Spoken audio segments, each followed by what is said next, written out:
김 선생님, 이제 좀 쉬셔야죠. 30년 동안 아이들 가르치셨잖아요. 퇴임식 날 동료 교사들이 제게 따뜻한 미소와 함께 그렇게 말해 주었습니다. 손에는 정성껏 준비한 꽃다발이 들려 있었고 교무실 한쪽에서는 아이들이 손수 쓴 편지들이 담긴 앨범이 저를 기다리고 있었습니다. 감사 인사를 하며 꽃다발을 받아들었지만 마음 한구석은 뻥 뚫린 듯 허전했습니다. 늘 아이들의 웃음소리와 질문들로 가득했던 교실, 매일 아침 부르던 출석부, 그리고 칠판에 적던 분필 가루 냄새, 그 모든 것이 이제 제 손을 떠났다는 사실이 도무지 실감나지 않았습니다. 집으로 돌아온 첫날, 저는 거실 한가운데 앉아 하루 종일 멍하니 시간을 보냈습니다. TV를 켜놓았지만 화면은 눈에 들어오지 않았고 창밖으로 비치는 햇살도 그저 흐릿하게 느껴질 뿐이었습니다. 커피 잔을 손에 들고 창가에 서서 골목길을 바라보았습니다. 아이들이 까르르 웃으며 지나가는 소리가 들리는 듯 했지만 그건 제 머릿속의 잔상일 뿐이었습니다. 그렇게 며칠을 보내다 보니 제 안에 조용히 잠들어 있던 어떤 감정이 서서히 깨어나기 시작했습니다. 바로 오랫동안 잊고 지냈던 꿈이었습니다. 사실 저는 교사가 되기 전부터 작은 카페를 열고 싶다는 소박한 꿈을 품고 있었습니다. 창가에 햇살이 따스하게 드는 자리, 직접 만든 구수한 디저트, 그리고 사람 냄새 나는 따뜻한 공간. 그곳에서 손님들과 소소한 이야기를 나누며 웃고 싶었습니다. 하지만 삶은 그리 녹록지 않았습니다. 어릴 적 홀로 키운 딸 지민이를 위해, 그리고 안정적인 생계를 위해 그 꿈은 늘 뒤로 밀려났습니다. 교사로서의 삶은 보람찼지만 가끔은 문득 내가 정말 원하는 건 뭘까라는 생각이 고개를 들곤 했습니다. 퇴직 후 저는 오랜 고민 끝에 은행에 묵혀두었던 적금을 깨기로 결심했습니다. 그 돈은 원래 노후를 위해 아껴둔 것이었지만 지금이 아니면 평생 후회할 것 같았습니다. 동네 골목을 돌아다니며 적당한 공간을 찾기 시작했습니다. 그러던 어느 날 예전부터 눈여겨보던 작은 점포가 눈에 들어왔습니다.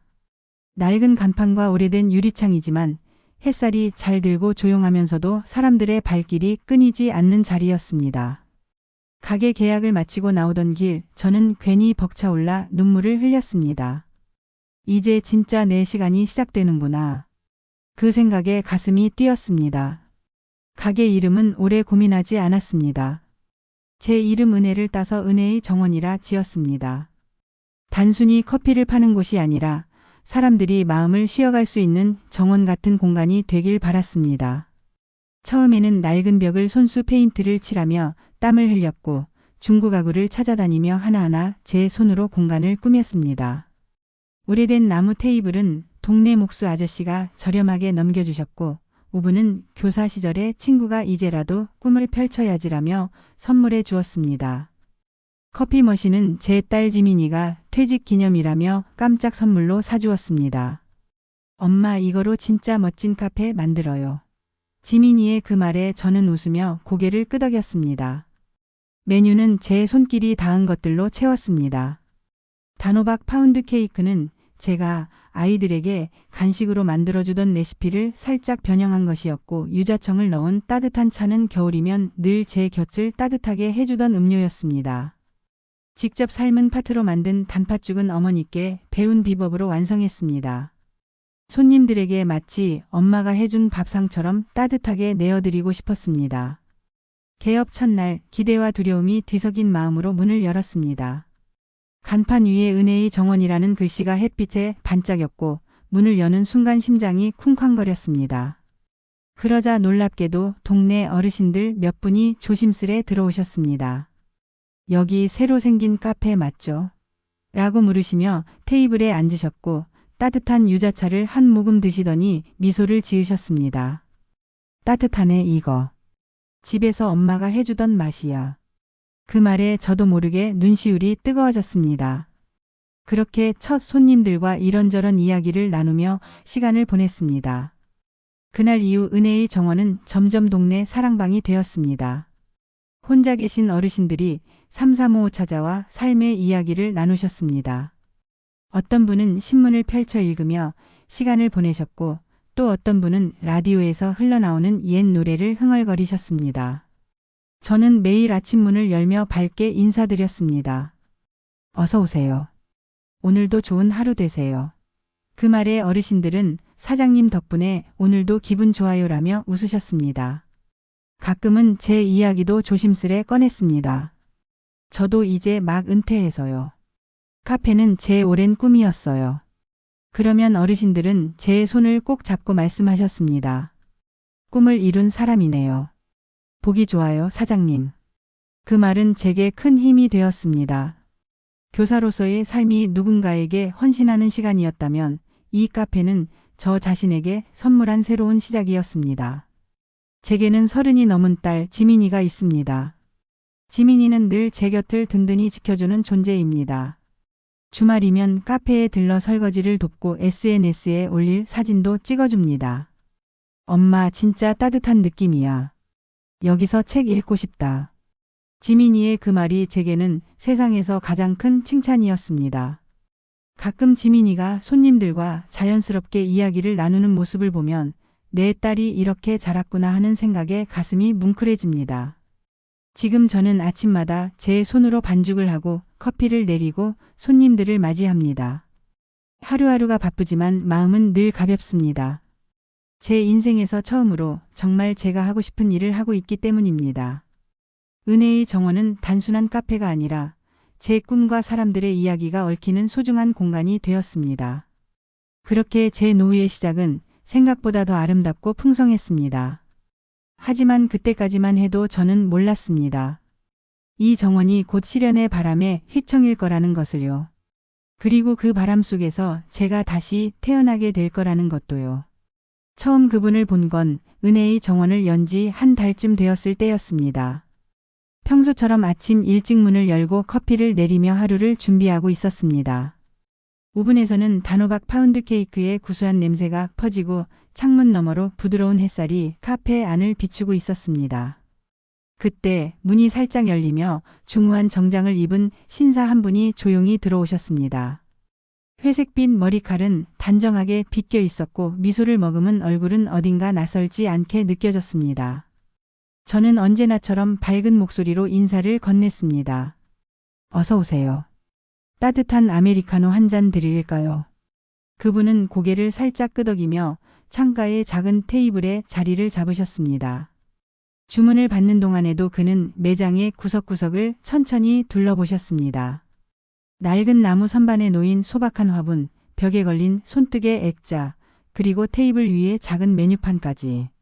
마치 이 공간의 공기와 이야기를 하나하나 느끼고 싶어하는 사람처럼 보였습니다.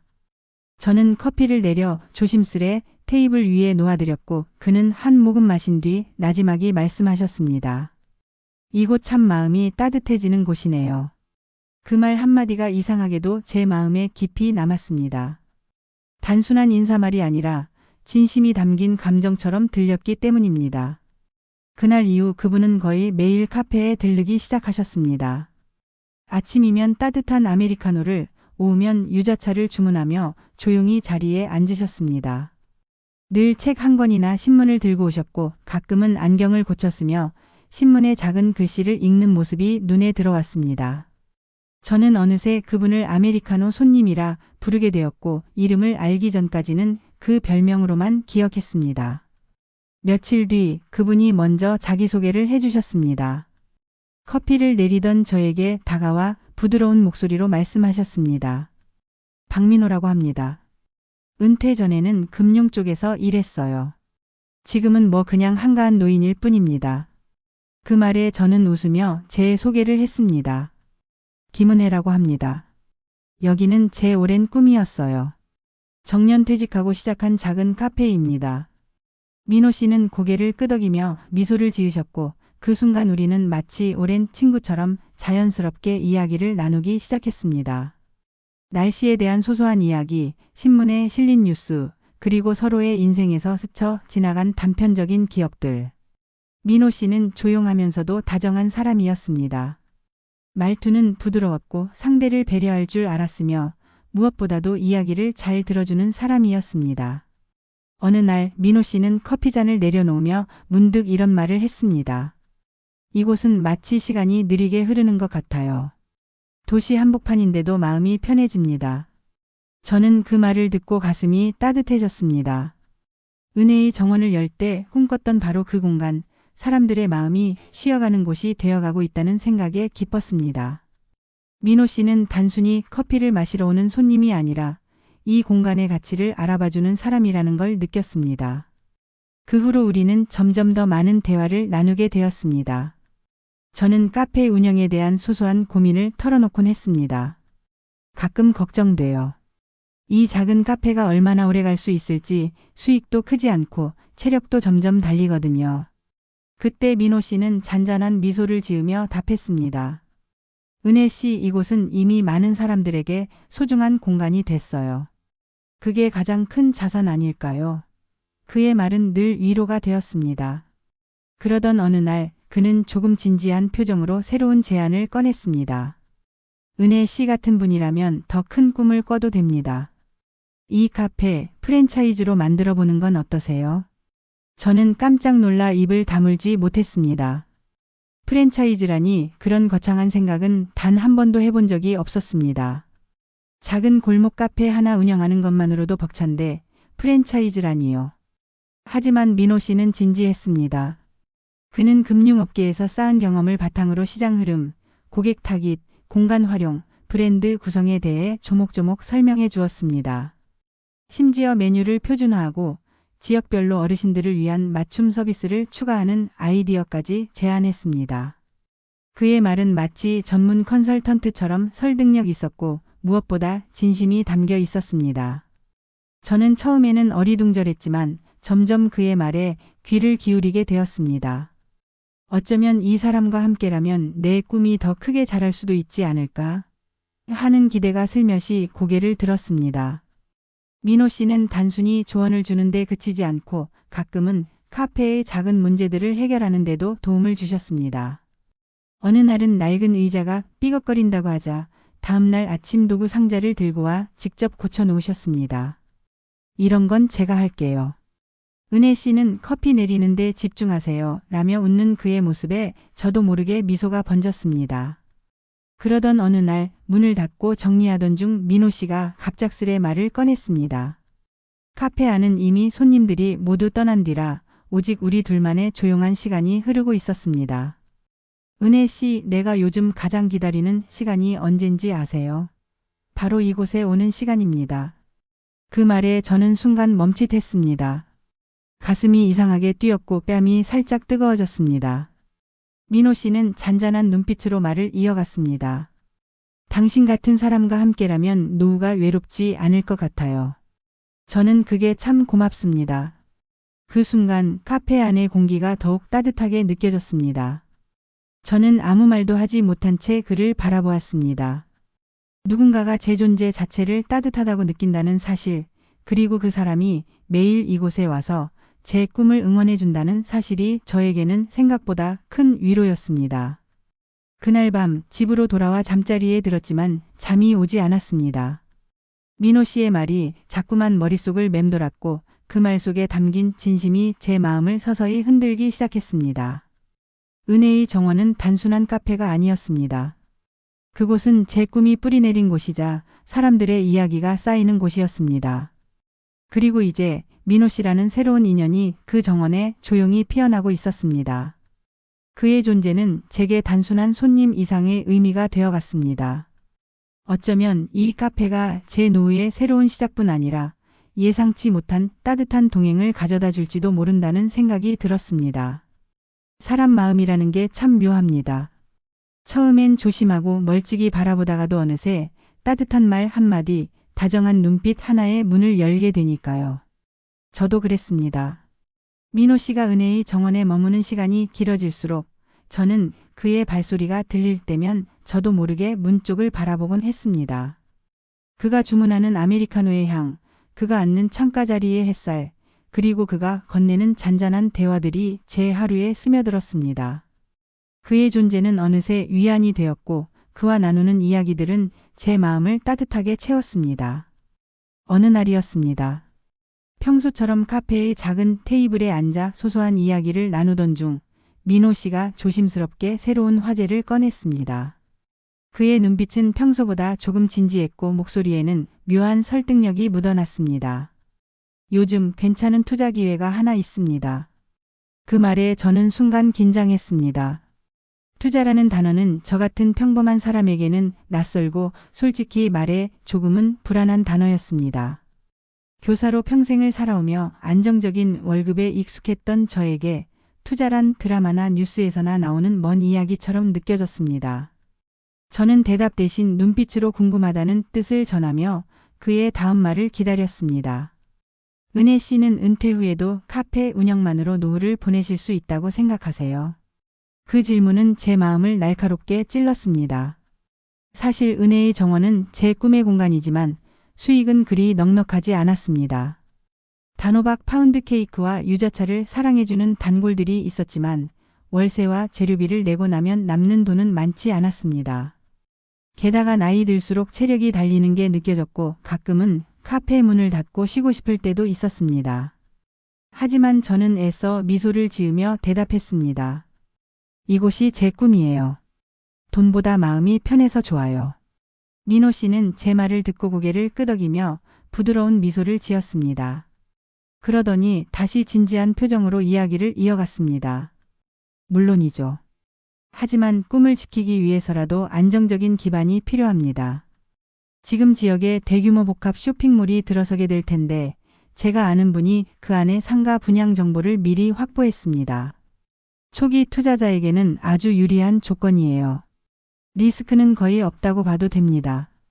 저는 말없이 그의 얼굴을 바라보았습니다. 흔히 들을 수 있는 투자 권유처럼 들릴 수도 있었지만 민호 씨의 말은 어딘가 달랐습니다. 그의 목소리는 차분했고 설명은 구체적이었습니다. 그는 복합 쇼핑몰의 위치, 예상되는 유동인구, 그리고 상가의 구조까지 세세히 이야기해 주었습니다. 무엇보다 저를 돈을 넣으라고 다그치는 대신 더 편안한 노후를 설계해보라는 마음으로 설득하고 있다는 느낌이 들었습니다. 그의 눈빛에는 진심이 담겨 있었습니다. 며칠 동안 민호 씨는 매일 카페에 올 때마다 그 투자에 대해 조금씩 이야기를 꺼냈습니다. 그는 도면을 보여주며 입지 조건을 설명했고 예상 수익률과 시장 흐름을 데이터로 풀어주었습니다. 심지어 비슷한 사례를 들어가며 이 기회가 얼마나 드문지 강조했습니다.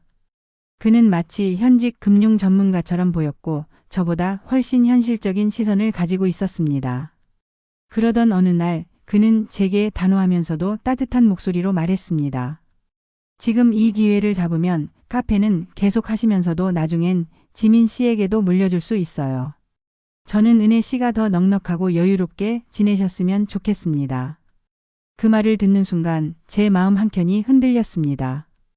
은혜의 정원은 제 꿈이지만 언젠가 지민이에게 짐이 될까 봐 걱정하던 마음이 늘 있었습니다. 딸이 카페를 물려받고 싶어 할지 아니면 이 작은 공간이 부담으로 다가갈지 알 수 없었기 때문입니다. 게다가 민호 씨는 단순한 손님이 아니었습니다. 그는 제 인생을 응원해주는 어쩌면 유일한 어른 친구처럼 느껴졌습니다. 그의 말은 단순한 투자 제안이 아니라 제 삶을 더 단단하게 만들어주고 싶다는 진심처럼 들렸습니다. 저는 지민이에게 이 이야기를 조심스레 꺼냈습니다. 주말에 카페에서 설거지를 돕던 지민이는 제 말을 듣더니 미간을 살짝 찌푸렸습니다. 엄마, 요즘 세상에 그런 투자가 어딨어요. 너무 좋은 조건이면 의심부터 해야 해요. 아예 하지 말라는 건 아니지만 좀 더 알아보고 차근차근 하자고요. 지민이의 말은 단호하면서도 걱정이 묻어났습니다. 늘 든든한 제 편이었던 딸의 반대는 예상했던 일이었지만 그래도 마음이 무거워졌습니다. 그날 밤 저는 잠을 이루지 못했습니다. 불을 끄고 침대에 누워 있으면 민호 씨의 말이 자꾸 떠올랐습니다. 안정적인 기반, 지민에게도 물려줄 수 있는 미래 꿈만으로는 부족하다는 그의 말이 마음속에서 메아리 쳤습니다. 하지만 동시에 지민이의 말도 귓가를 떠나지 않았습니다. 엄마, 혹시 실망하게 되면 너무 아플 것 같아. 그 말이 제 가슴을 콕콕 찔렀습니다. 제가 어리석은 결정을 내리는 건 아닐까. 세상 물정을 너무 모르고 민호 씨의 따뜻한 말에 감정적으로 끌리는 건 아닐까. 밤중에 불쑥 일어나 냉장고 앞에 서서 물 한 잔을 마시다 울컥 눈물이 나기도 했습니다. 제 인생을 통째로 걸어도 괜찮을까? 이 선택이 정말 나와 지민이의 미래를 위한 길일까? 그런데도 아침마다 카페 문을 열고 커피 향이 퍼지는 공간에 서 있으면 마음이 다시 흔들렸습니다. 은혜의 정원을 오래도록 지키고 싶었습니다. 이곳이 제 꿈의 뿌리이자 동네 어르신들의 사랑방이자 지민이와의 추억이 쌓인 곳이었기 때문입니다. 민호 씨의 말처럼 이 정원이 더 단단히 뿌리내리려면 나에게도 안전망이 필요하지 않을까. 그리고 민호 씨처럼 믿음직한 사람과 함께라면 이 작은 꿈이 더 크게 자랄 수도 있지 않을까. 결정적인 순간은 민호 씨가 조용히 건넨 한마디였습니다. 카페의 문을 닫고 정리하던 저녁, 그가 다정하지만 단단한 목소리로 말했습니다. 은혜 씨 무서운 거 알아요. 그래서 같이 가자고 하는 거예요. 혼자가 아니잖아요. 그 말 한마디에 제 마음의 벽이 무너졌습니다. 처음으로 누군가와 인생을 함께 계획하고 싶다는 마음이 들었습니다. 민호 씨는 단순히 투자 이야기를 한 게 아니었습니다. 그는 제 삶을 지켜주는 사람이 되어주겠다는 듯 저를 바라보았습니다. 그 눈빛은 따뜻하면서도 단단했고 저는 그 순간 용기를 내기로 했습니다. 혼자서는 두려웠을지도 모릅니다. 하지만 민호 씨가 제 옆에 있다고 느낀 순간 저는 결국 계약서에 사인하기로 결심했습니다. 그 결정이 어떤 결과를 가져올지는 알 수 없었습니다. 하지만 그 순간 저는 민호 씨와 함께라면 어떤 바람이 불어와도 이 정원을 지켜낼 수 있을 거라 믿었습니다. 은혜의 정원은 단순한 카페가 아니었습니다. 그것은 제 꿈이 피어나는 곳이자 새로운 인연이 뿌리내리는 곳이었습니다.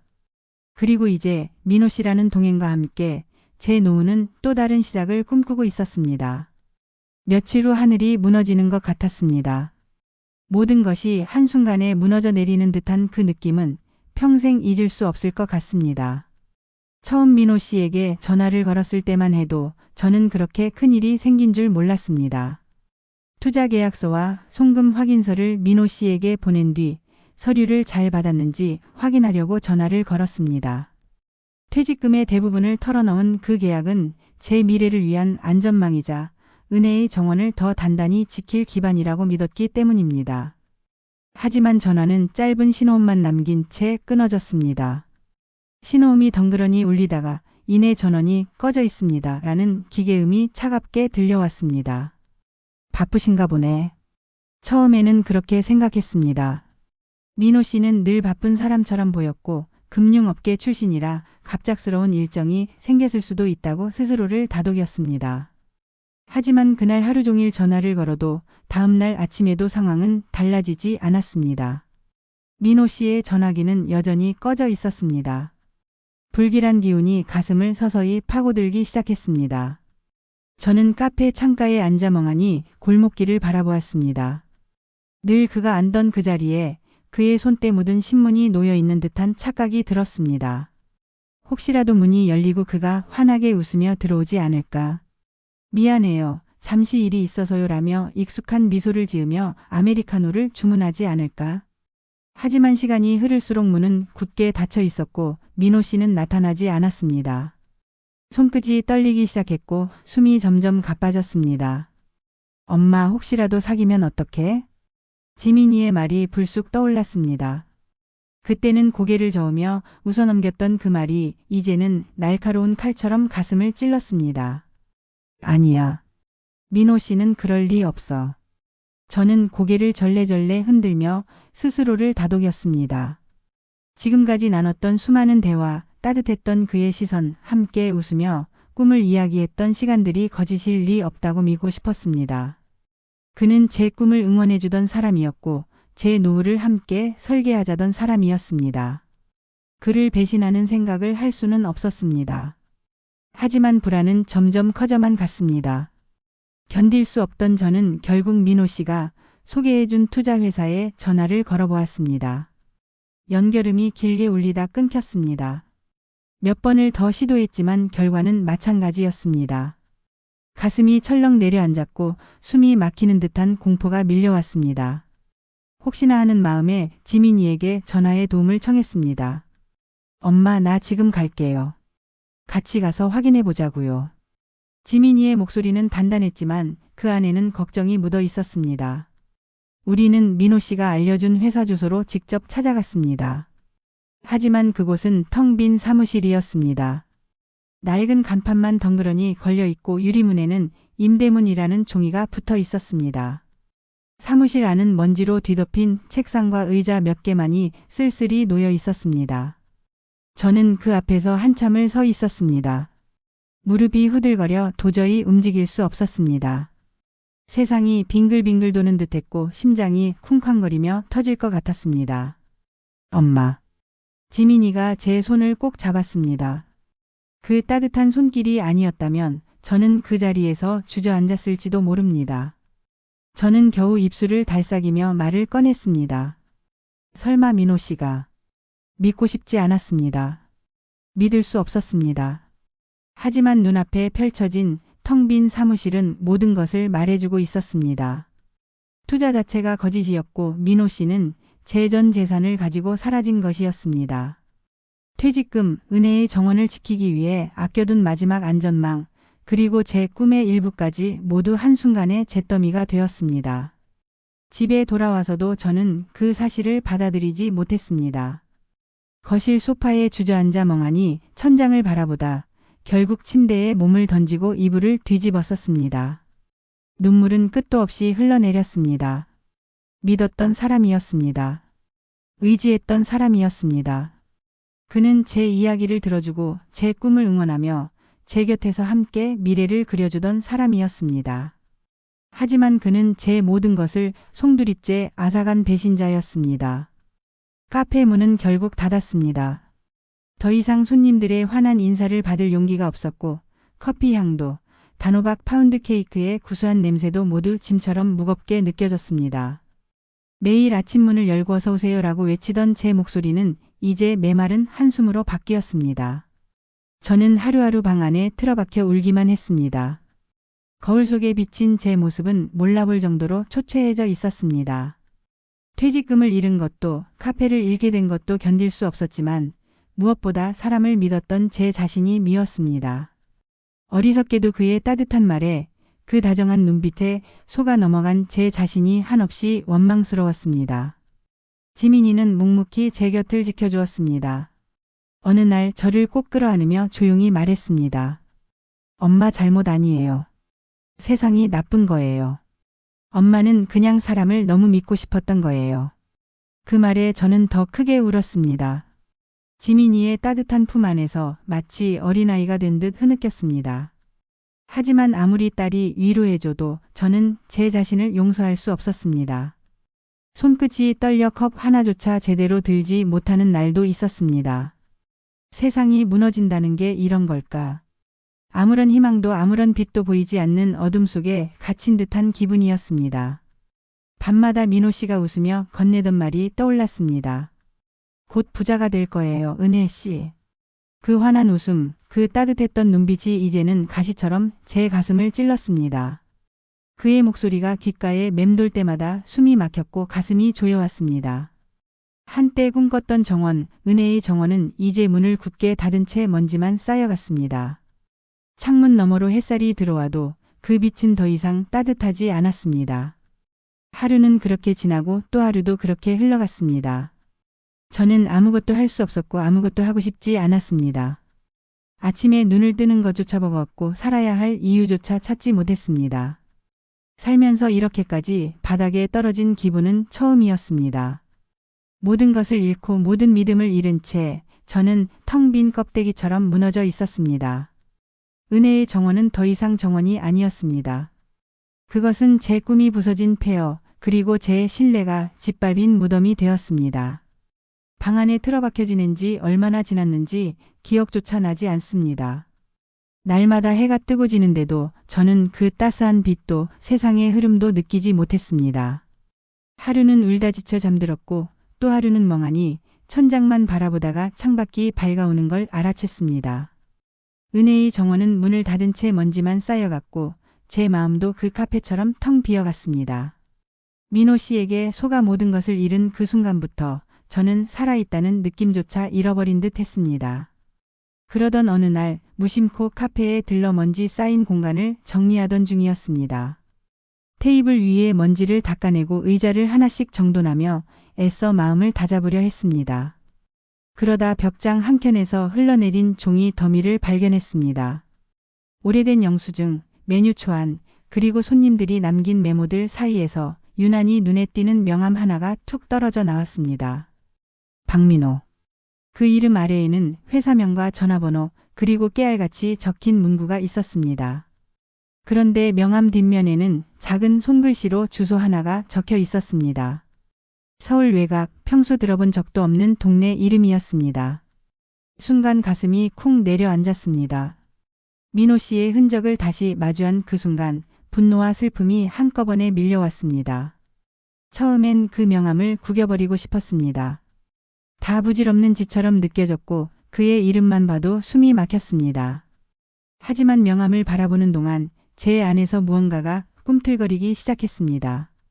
이대로 포기할 수는 없다는 생각, 가만히 당하고만 있을 수는 없다는 분노가 차오르기 시작했습니다. 저는 떨리는 손으로 명함을 꼭 쥔 채 지민이를 불렀습니다. 지민아, 우리 저기 한번 가보자. 지민이는 놀란 눈으로 저를 바라보았습니다. 그동안 저를 위로하느라 애썼던 딸은 제가 이렇게 단호한 목소리로 말하는 걸 처음 보았을 겁니다. 잠시 망설이던 지민이는 곧 제 결연한 표정을 읽고 고개를 끄덕였습니다. 좋아요, 엄마. 같이 가요. 그 말에 저는 가슴이 뜨거워졌습니다. 지민이의 단단한 응원이 무너진 제게 다시 일어설 용기를 주었습니다. 차를 몰고 서울 외곽으로 향하는 길은 멀고도 험난하게 느껴졌습니다. 내비게이션이 안내하는 좁은 도로를 따라가며 제 심장은 쿵쾅쿵쾅 요동쳤습니다. 혹시 아무것도 발견하지 못하더라도 이렇게라도 움직이는 게 가만히 주저앉아 있는 것보다는 나을 거라는 생각뿐이었습니다. 도착한 곳은 예상과는 전혀 다른 풍경이었습니다. 하얀 담장과 잘 손질된 정원이 둘러싸인 웅장한 저택이 눈앞에 펼쳐져 있었습니다. 고급스러운 외관과 깔끔한 조경은 저를 한없이 작아지게 만들었습니다. 이곳이 정말 민호 씨와 관련이 있는 곳일까 의심이 들 만큼 낯선 장소였습니다. 하지만 저는 주저하지 않고 문 앞까지 걸어가 초인종을 눌렀습니다. 손가락 끝이 떨렸고 숨을 고르며 문이 열리길 기다렸습니다. 잠시 후 현관문이 열리며 젊은 여성이 얼굴을 내밀었습니다. 날카로운 눈매와 경계심 가득한 표정이 저를 위축되게 했습니다. 누구세요? 저는 떨리는 손으로 명함을 들어보이며 조심스럽게 말했습니다. 여기 사시는 박민호 씨를 찾아왔습니다. 여성은 순간 당황한 듯 눈썹을 찌푸리더니 곧 태연한 청 목소리를 가다듬으며 대답했습니다. 그분 몇 달 전에 이 집 떠났어요. 지금은 저희 가족이 살고 있습니다. 그 말에 제 가슴이 철렁 내려앉았습니다. 또다시 허탕을 친 걸까? 발길을 돌려야 하나 망설이던 순간 여성의 미세한 표정 변화가 눈에 들어왔습니다. 눈동자가 살짝 흔들리고 입꼬리가 부자연스럽게 굳어있는 모습. 교단에 서 있던 시절 아이들의 거짓말을 알아챌 때 느꼈던 바로 그 직감이 되살아났습니다. 그녀는 거짓말을 하고 있었습니다. 저는 침착하게 하지만 단호하게 말을 이어갔습니다. 혹시 안쪽에 민호 씨의 물건이 남아있지는 않나요? 정말 간절해서 그래요. 부탁드립니다. 여성은 한참을 망설였습니다. 저와 지민이를 번갈아 바라보며 갈등하는 듯하더니 결국 한숨을 내쉬며 문을 조금 더 열어주었습니다. 들어오세요.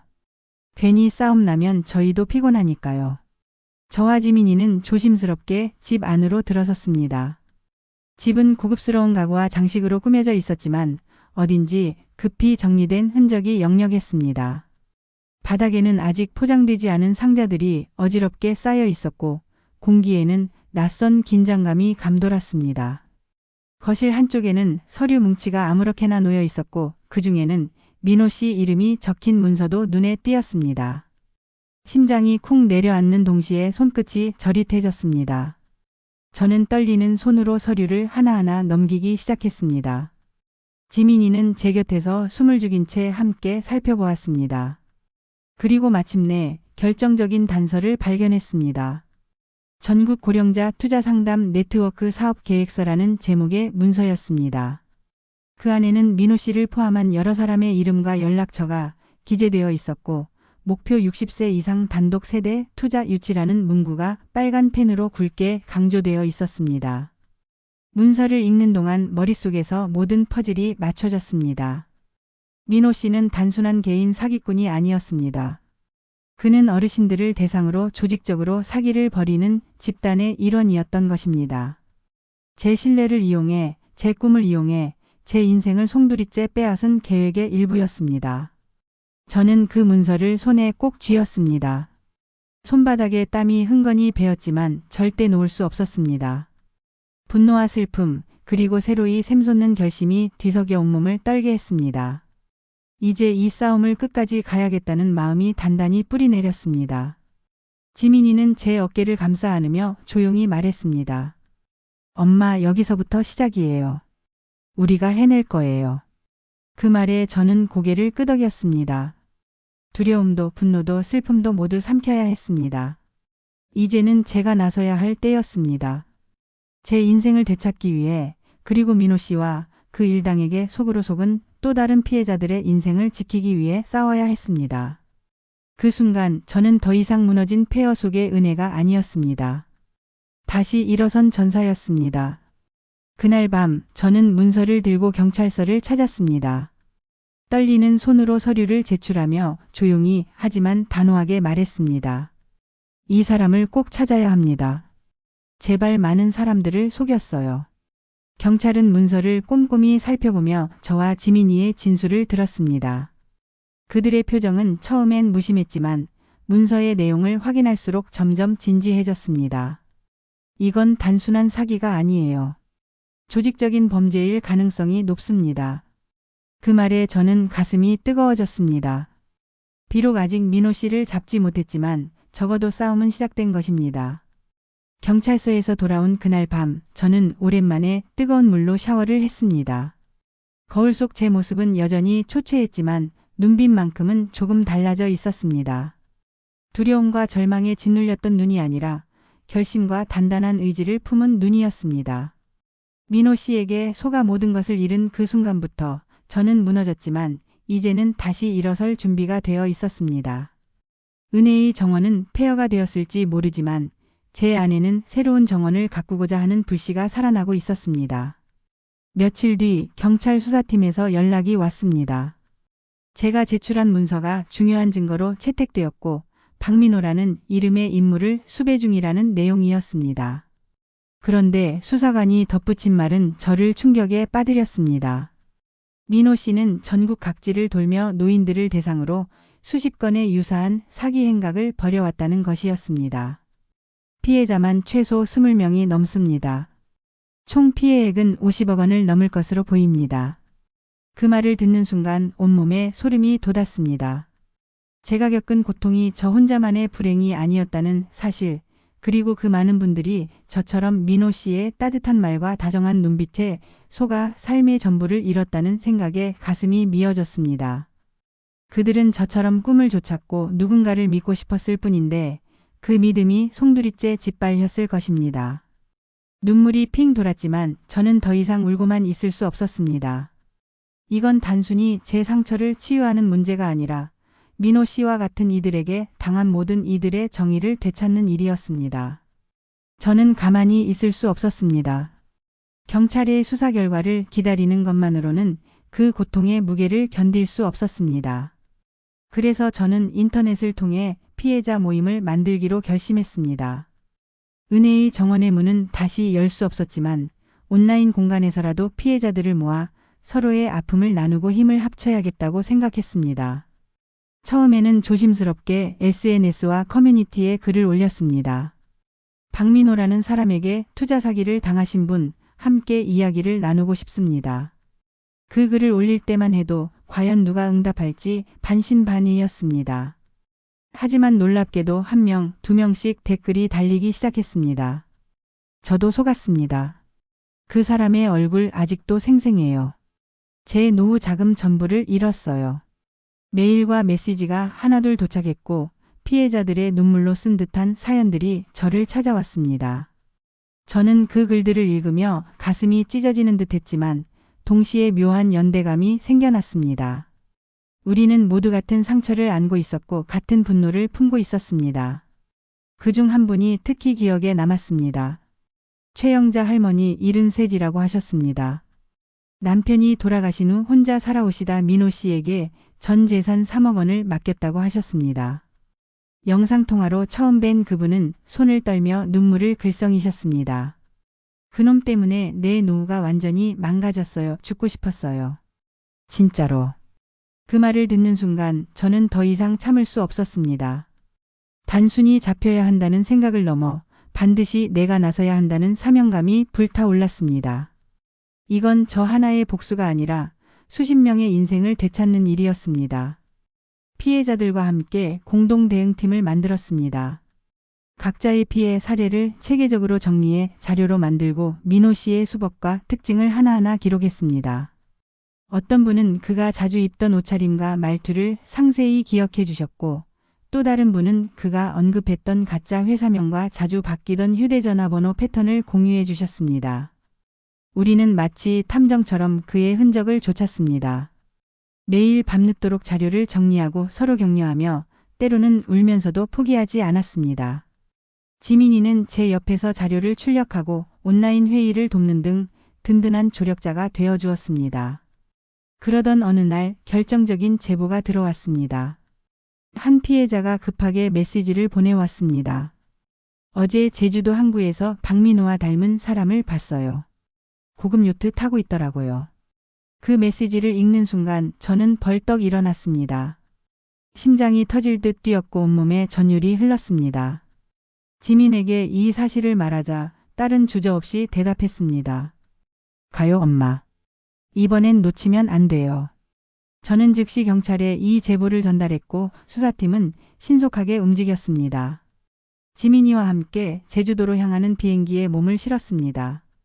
바닷바람이 거칠게 불어오는 제주 항구의 선착장에 도착했을 때 저는 멀리 보이는 커다란 요트를 바라보며 손을 꼭 쥐었습니다. 심장은 미친 듯이 뛰었고 손끝은 얼어붙은 듯 차가웠습니다. 이번엔 놓칠 수 없어.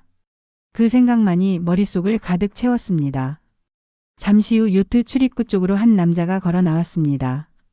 짙은 선글라스, 고급 리넨 셔츠, 그리고 너무나 익숙한 그 걸음걸이. 순간 숨이 멎는 듯 했습니다. 박민호였습니다. 그의 얼굴을 확인한 순간 다리가 후들거렸고 온몸이 얼어붙은 듯 움직이지 않았습니다. 하지만 그가 무심코 제 쪽으로 시선을 돌리자 더 이상 참을 수 없는 분노가 치밀어 올랐습니다. 저는 저도 모르게 앞으로 달려가 그의 팔을 붙잡았습니다. 박민호. 그는 저를 보더니 순간 눈이 커졌습니다. 당황한 기색이 역력했지만 그는 곧 어이없다는 듯 피식 웃으며 말했습니다. 은혜 씨 오해야. 난 당신을 사랑했어요. 그건 진심이었어. 그 말에 치가 떨렸습니다. 그의 그 뻔뻔한 미소, 그 부드러운 목소리가 한때 제 마음을 흔들었던 바로 그 무기였습니다. 저는 그의 멱살을 붙잡고 외쳤습니다. 내 인생을 망친 너를 절대 용서하지 않을 거야. 그 순간 저는 그에게 속아 넘어갔던 지난날의 나를 떠올리며 눈물이 터질 뻔했지만 이를 악물고 버텼습니다. 경찰들이 빠르게 달려와 그를 제압했고 요트 안에서는 검은 가방 가득한 현금과 서류가 발견되었습니다. 약 3억 원에 가까운 돈, 그리고 피해자들의 이름과 투자 내역이 적힌 명단까지. 그 명단 속에는 저와 최영자 할머니, 그리고 우리가 모임에서 만난 다른 피해자들의 이름도 포함되어 있었습니다. 그날 박민호는 그 자리에서 긴급 체포되었습니다. 경찰차에 실려가는 그의 뒷모습을 바라보며 저는 복잡한 감정에 휩싸였습니다. 통쾌함이 있었습니다. 그를 잡았다는 사실, 그리고 그가 더 이상 누군가를 속일 수 없게 되었다는 사실이 가슴을 뛰게 했습니다. 하지만 동시에 깊은 슬픔과 후회가 밀려왔습니다. 왜 그의 말에 속았을까? 왜 그를 믿었던 걸까? 그리고 무너졌던 자존심이 서서히 제자리를 찾아가는 느낌도 들었습니다. 저는 비로소 정의의 첫걸음을 내디뎠습니다. 며칠 뒤 제주도 경찰서 유치장 유리창 너머로 민호 씨를 처음 마주했을 때 저는 아무 말도 할 수 없었습니다. 그는 여전히 잘 다려진 셔츠를 입고 있었고 얼굴에는 이상하리 많지 여유로운 미소가 떠 있었습니다. 그 모습은 마치 은혜의 정원에서 아메리카노를 주문하던 그와 다를 바 없어 보였습니다. 하지만 그 미소 뒤에 숨겨진 거짓과 배신을 알기에 제 가슴은 분노와 슬픔으로 뒤엉켰습니다. 은혜 씨 보고 싶었어요. 그 말에 저는 숨이 멎는 줄 알았습니다. 어떻게 저를 이렇게까지 속이고도 그런 말을 할 수 있을까? 이 사람은 도대체 어디까지가 거짓이고 어디까지가 진심이었을까? 그의 부드러운 목소리와 다정한 눈빛은 한때 제 마음을 흔들었던 바로 그 무기였지만 이제는 날카로운 칼처럼 느껴졌습니다. 하지만 이번엔 저는 흔들리지 않았습니다. 단단히 마음을 다잡고 떨리는 목소리로 물었습니다. 당신 날 속이고도 후회하지 않습니까? 민호 씨는 고개를 살짝 떨구더니 천천히 말을 이었습니다. 처음엔 그랬어요. 그냥 하나의 건으로 생각했죠. 당신도 다른 피해자들도. 근데 시간이 지날수록 미안하더군요. 특히 은혜 씨는 그는 말을 멈추고 제 눈을 똑바로 바라보았습니다. 당신이 매일 카페 문 열고 손님 맞으면서 눈빛이 반짝이던 거 그게 참 좋았어요. 그 모습을 망치고 싶진 않았습니다. 그의 말은 마치 진심처럼 들렸지만 저는 더 이상 그 말에 속지 않기로 다짐했습니다. 저는 한참을 말없이 그를 바라보다가 입을 열었습니다. 그래서 제 돈 중 일부는 따로 보관해놨다. 그 말도 사실입니까? 그는 천천히 고개를 끄덕였습니다. 3억 다른데 손 안 댔어요. 당신 몫은 그건 그냥 돌려주려고 했어요. 그 순간 제 마음이 흔들릴 뻔했습니다. 3억이라니. 그 돈이면 카페의 빚을 갚고 다시 문을 열 수 있을지도 모릅니다. 지민이와 함께 새로운 시작을 꿈꿀 수도 있을 것입니다. 하지만 곧이어 떠오른 기억들이 그 유혹을 단칼에 잘라냈습니다. 최영자 할머니의 떨리는 목소리, 죽고 싶었다던 그 절망. 20명이 넘는 피해자들의 눈물, 그리고 민호 씨의 거짓에 짓밟혔던 제 자존심. 그 돈은 단순한 숫자가 아니었습니다. 그것은 수많은 사람들의 꿈과 희망을 훔친 대가였습니다. 저는 조용히 자리에서 일어났습니다. 당신 돈 필요 없습니다. 당신이 더럽힌 손으로 다시 만지고 싶지 않아요. 민호 씨의 눈이 흔들렸습니다. 그 순간 그의 얼굴에서 처음으로 그 여유로운 미소가 사라졌습니다. 그는 잠시 말을 잃은 듯 했지만 다시 입을 열었습니다. 은혜 씨, 그건 진심이었어요. 내가 당신한테 느꼈던 감정만큼은. 저는 단호하게 그의 말을 끊었습니다. 당신이 무슨 감정을 느꼈든 그건 당신을 위한 감정이었겠죠. 나를 위한 게 아니라 당신 죄책감을 덜기 위한 거였잖아요. 제 목소리는 떨렸지만 단단한 결의가 담겨 있었습니다. 더 이상 그의 말에 휘둘리고 싶지 않았습니다. 그의 진심이든 거짓이든 그것은 이제 제게 아무 의미도 없었습니다. 유리창 너머 그의 얼굴은 점점 굳어갔고 한동안 침묵이 흘렀습니다. 마침내 경찰이 제게 시간이 다 되었다고 알렸고 저는 돌아서려 했습니다. 그때 제 등에 그의 마지막 말이 들려왔습니다. 은혜 씨, 미안해요. 정말로. 그 말이 진심이었을지도 모릅니다. 하지만 저는 그 진심이 저를 구원해 줄 수 없다는 것을, 그리고 그 어떤 사과도 잃어버린 시간과 상처를 되돌릴 수 없다는 것을 알고 있었습니다. 저는 단 한 번도 뒤돌아보지 않고 유치장을 나왔습니다. 그의 목소리는 점점 멀어졌고 제 마음은 오히려 가벼워지고 있었습니다. 민호 씨는 결국 재판에서 징역 25년을 선고받았습니다. 피해자 수, 피해 금액, 그리고 조직적이고 악질적인 범행 수법을 고려한 판사의 목소리는 단호했습니다. 그의 사기 조직이 사용했던 재산은 대부분 환수되었고 피해자들에게 일부 배상이 이루어졌습니다. 저 역시 8억 원 중 3억 5천만 원 정도를 돌려받을 수 있었습니다. 그 돈은 제 손에 쥐어졌지만 쉽게 웃을 수는 없었습니다. 돈보다 더 중요한 것을 잃었다고 생각했기 때문입니다. 사람을 믿는 마음, 은혜의 정원에 쏟았던 자부심, 그리고 무엇보다 제 자신에 대한 신뢰. 그것들은 돈으로 되돌릴 수 없는 상처였습니다. 그러나 어느 날 지민이가 조용히 제 손을 잡으며 말했습니다. 엄마는 끝까지 싸웠어요. 그거면 된 거예요. 엄마는 누구보다 강한 사람이에요. 그 말을 듣는 순간 저는 오랜만에 눈물을 참지 않았습니다. 지민이의 따뜻한 손과 그 단단한 위로가 무너졌던 제 마음을 다시 일으켜 세웠습니다. 그리고 그 순간 제 안에서 아주 작고 부드러운 무언가가 자라나기 시작했습니다. 그것은 희망이었습니다. 비록 작고 연약했지만 분명히 살아있는 희망이었습니다. 저는 돌려받은 돈을 손에 쥐고 조용히 결심했습니다. 은혜의 정원을 다시 열지는 않을지도 모릅니다. 하지만 그 이름 아래 새로운 방식으로 사람들의 마음을 보듬는 일을 시작하고 싶었습니다. 피해자 모임에서 만난 이들과 함께 사기 피해를 예방하는 교육을 하거나 상처받은 이들의 이야기를 들어주는 공간을 만들어 보고 싶었습니다. 민호 씨가 훔쳐간 것은 많았지만 그는 결코 제 강인함과 연대의 힘까지 빼앗아 갈 수는 없었습니다.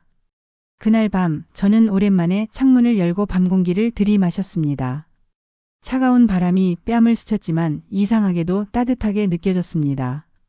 은혜의 정원은 비록 문을 닫았지만 제 마음속에는 새로운 정원이 피어나고 있었습니다. 그 정원은 피해자들의 눈물로 물을 주고 지민이의 응원으로 햇살을 받고 제 결심으로 뿌리를 내리고 있었습니다. 민호 씨는 저를 무너뜨렸다고 생각했을지 모르지만 그는 몰랐습니다. 저는 그 폐허 위에서 다시 일어섰고 이제는 더 단단한 은혜가 되어 세상과 마주하고 있다는 것을. 카페 간판을 다시 건 날 하늘은 유난히 맑았고 바람은 부드럽게 따뜻했습니다. 은혜의 정원. 그 이름은 여전히 그대로였지만 이제 이곳은 단순히 커피를 파는 공간이 아니었습니다. 상처받은 이들의 마음을 보듬고 삶을 다시 시작하고 싶은 사람들을 위한 진정한 정원이 되었습니다. 간판을 올리며 지민이와 함께 서 있던 그 순간 저는 가슴 깊은 곳에서 새싹이 돋아나는 듯한 설렘을 느꼈습니다. 민호 씨가 훔쳐간 것은 많았지만 그는 결코 제 꿈과 회복의 의지까지 빼앗아 갈 수는 없었습니다. 보상금 일부로 매장을 리모델링하고 남은 돈으로는 사기 피해자 지원센터를 겸한 공간으로 확장했습니다. 동네 어르신들이 편히 드나들 수 있도록 문턱을 없애고 입구에는 휠체어도 쉽게 지나갈 수 있는 완만한 경사로를 설치했습니다. 한쪽 벽에는 작은 상담 코너를 마련해 따뜻한 유자차와 직접 구운 쿠키를 놓았고 무료 심리 상담 프로그램도 시작했습니다. 상담 코너 옆에는 피해자들이 서로의 이야기를 나누며 위로받을 수 있는 작은 이야기방이라는 이름의 공간도 만들었습니다. 그곳에는 손뜨개로 만든 담요와 부드러운 조명이 있어 누구나 편안히 머물 수 있었습니다. 처음엔 손님이 거의 없었습니다. 문을 열고 기다려도 골목길은 조용했고 간혹 지나가는 이들만 창문 너머로 힐끗 쳐다볼 뿐이었습니다. 그래도 저는 포기하지 않았습니다. 매일 아침 단호박 파운드 케이크를 굽고 커피를 내리며 조용히 손님을 기다렸습니다. 그러던 어느 날 회색 점퍼를 입은 노인 한 분이 조심스레 문을 열고 들어오셨습니다. 주름진 얼굴에 망설이는 눈빛이 담겨 있었습니다. 여기 커피 마셔도 됩니까? 그 질문에 저는 환하게 웃으며 대답했습니다. 물론이죠. 오늘도 어서 오세요.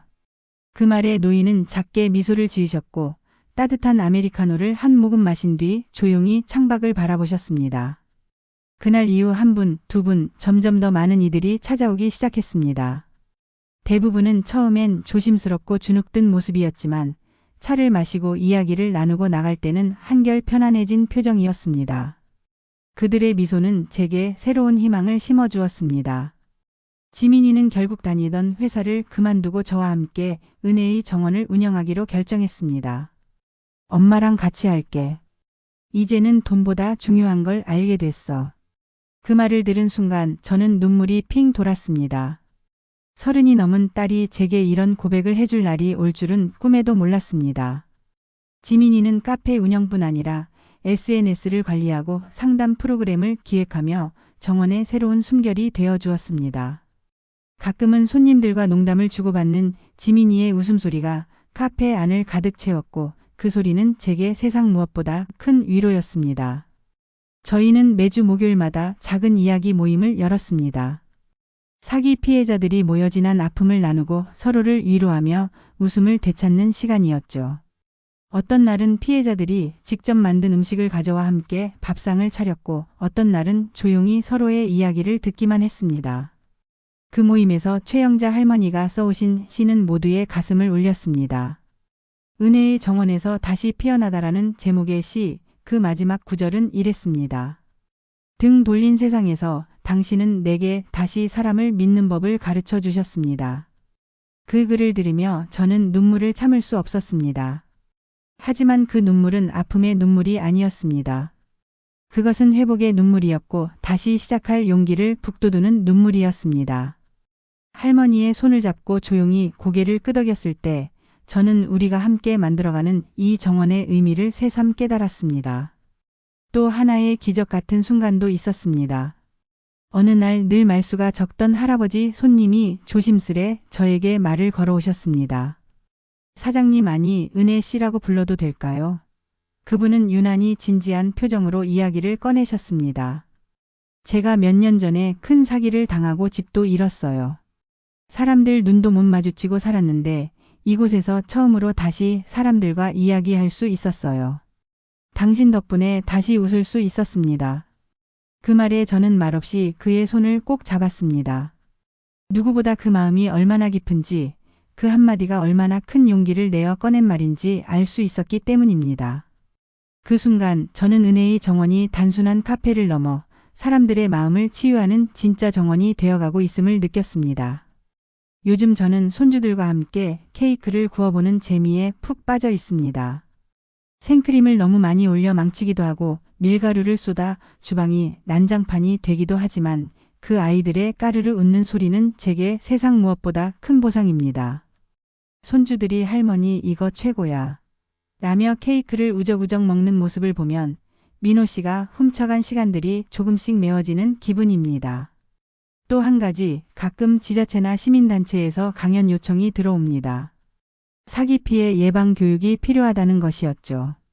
처음엔 사람들 앞에서 마이크를 잡는 게 두려웠습니다.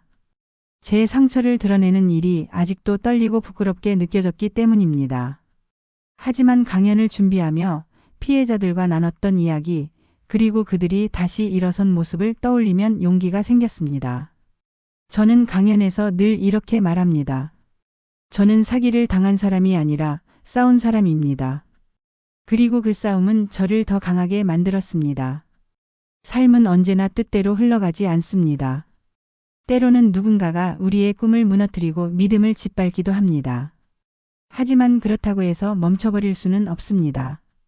누군가가 무너뜨린다면 또 다른 누군가가 다시 일으켜줄 수 있다는 걸 저는 이제 압니다.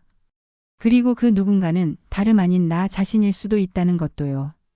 은혜의 정원은 오늘도 문을 엽니다.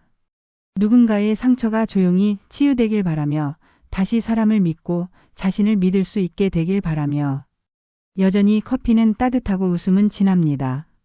그리고 저는 오늘도 환한 미소로 손님을 맞습니다. 어서 오세요. 여기는 은혜의 정원입니다. 그 말은 단순한 인사가 아닙니다. 그것은 저와 지민이 그리고 이곳을 찾아온 모든 이들이 함께 가꾸는 희망의 약속입니다. 이 정원은 이제 바람이 불어도 쉽게 흔들리지 않습니다. 우리의 연대와 회복의 뿌리가 단단히 박혀 있기 때문입니다. 그리고 저는 믿습니다. 이 정원은 앞으로도 계속해서 더 많은 이들의 마음에 꽃을 피울 것이라고.